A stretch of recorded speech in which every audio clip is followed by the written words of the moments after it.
নমস্কার বন্ধুরা, আশা করি সবাই ভালোই আছেন। আর আপনারা দেখছেন রুমার হেসেল। আজ আবার এসে গেছি পনিরের একটি সুন্দর রেসিপি নিয়ে। আসুন দেখে নেওয়া যাক আমি রান্নাটি কিভাবে করছি। প্রথমেই আমি কিছুটা পরিমাণের মটরকে খুব ভালো করে ধুয়ে আগে থেকেই ভিজিয়ে রেখেছি। এবার সেই মটরটিকে প্রেসার কুকারের মধ্যে দিয়ে 1 চামচ নুন দিয়ে ভালো করে সেদ্ধ করে নেব।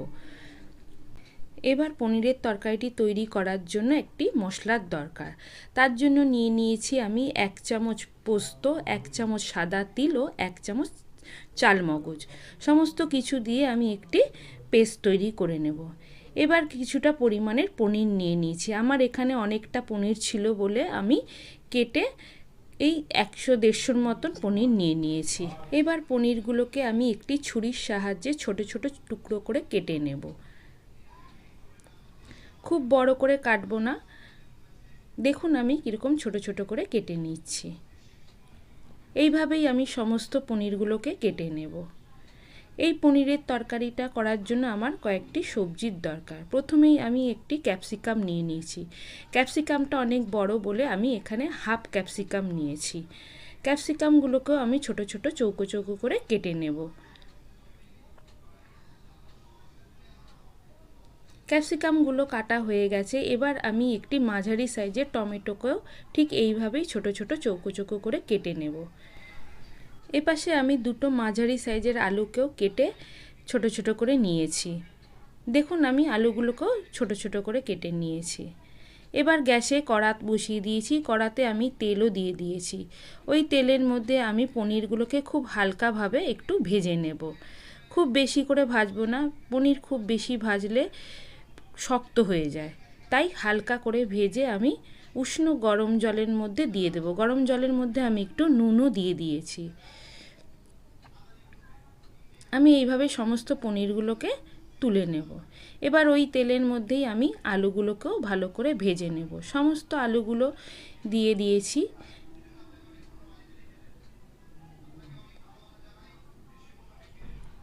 এবার ওই আলুর মধ্যে আমি দিয়ে দেব সামান্য নুন ও হাফ চামচ হলুদ গুঁড়ো।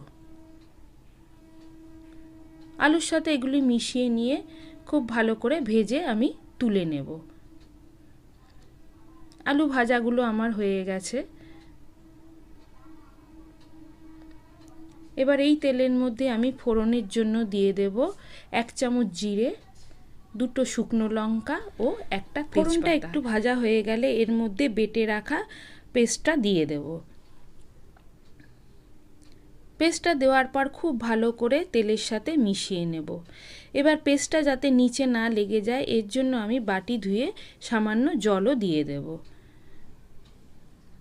খুব ভালো করে জলের সাথে মশলাটা মিশিয়ে নিচ্ছি।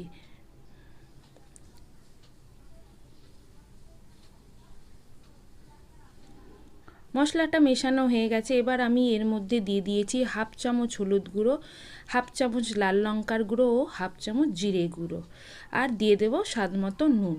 সমস্ত কিছু দিয়ে আমি খুব ভালো করে মিশিয়ে নেব। এরপর এর মধ্যে দিয়ে দেব সামান্য আদা বাটা। সব কিছু দিয়ে আমি মশলাটাকে খুব ভালো করে মিশিয়ে নিয়েছি। এবার ওই মশলার মধ্যেই দিয়ে দিয়েছি আমি ক্যাপসিকাম ও টমেটোগুলো। ক্যাপসিকাম ও টমেটো মশলার সাথে খুব ভালো করে মেশানো হয়ে গেলে আমি এর মধ্যে ভেজে রাখা আলুগুলো দিয়ে আবার ভালো করে মিশিয়ে নেব। সব কিছু ভালো করে মেশানো হয়ে গেলে এর মধ্যে আমি সেদ্ধ করা মটরগুলো দিয়ে দেব। এবার মটরগুলো সবজির সাথে খুব ভালো করে মিশিয়ে নেব। খুব ভালো করে নাড়াচাড়া করে আমি মিশিয়ে নেব। এবার একটি ঢাকা দিয়ে আমি কিছুক্ষণ ফুটিয়ে নেব।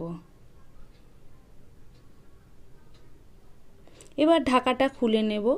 খুলে নিয়ে আবার একটু নাড়াচাড়া করে নেব। এবার এর মধ্যে আগে থেকে ভেজে রাখা পনিরগুলো দিয়ে দেব। পনিরগুলো দিয়ে আবার সব কিছু একসাথে মিশিয়ে নেব। পনির দিয়ে খুব বেশি নাড়াচাড়া করার দরকার নেই, কারণ পনিরগুলো ভেঙে যাওয়ার ভয় থাকে। এরপর এর মধ্যে দিয়ে দেব পরিমাণ মতন জল। জল দিয়ে আবার সব কিছু আমি ভালো করে মিশিয়ে নিচ্ছি। মেশানোটা হয়ে গেছে। এবার আমি এর মধ্যে দিয়ে দিয়েছি স্বাদ মতো চিনি। চিনি দেওয়ার পর আমি একটি ঢাকা দিয়ে কিছুক্ষণ ফুটতে দেব। ঢাকাটা খুলে আমি তরকারিটা আবার একটু ভালো করে নাড়াচাড়া করে নেব। তরকারিটা খুব ভালো করে মিশিয়ে নিয়ে আমি আবার একটি ঢাকা দিয়ে 5 মিনিট ফুটতে দেব। 5 মিনিট হয়ে গেছে, আমি ঢাকাটা খুলে নিয়েছি। এবার একটু নাড়িয়ে চাড়িয়ে নেব। রান্নাটা কিন্তু আমার প্রায় রেডি হয়ে গেছে। সব কিছু মেশানো হয়ে গেলে আমি এর মধ্যে দিয়ে দেব 1 চামচ ঘি ও 1 চামচ কসুরি মেথি। এগুলি দেওয়ার পর আবার তরকারিটাকে আমি ভালো করে মিশিয়ে নেব। এবার ঢাকা দিয়ে 5 মিনিট রেস্টে রেখে দেব। 5 মিনিট হয়ে গেছে, দেখুন রান্নাটা আমার সম্পূর্ণ রেডি হয়ে গেছে। এবার আমি তরকারিটা নামিয়ে একটি পাত্রে ঢেলে নেব।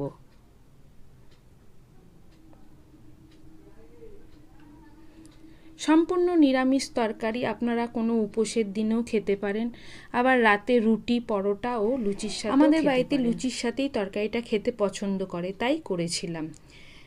রেসিপিটি যদি আপনাদের ভালো লেগে থাকে অবশ্যই লাইক, কমেন্ট ও সাবস্ক্রাইব করবেন। এতক্ষণ ধৈর্য ধরে দেখার জন্য ধন্যবাদ। এবার আমি একটু সাজিয়ে নেব।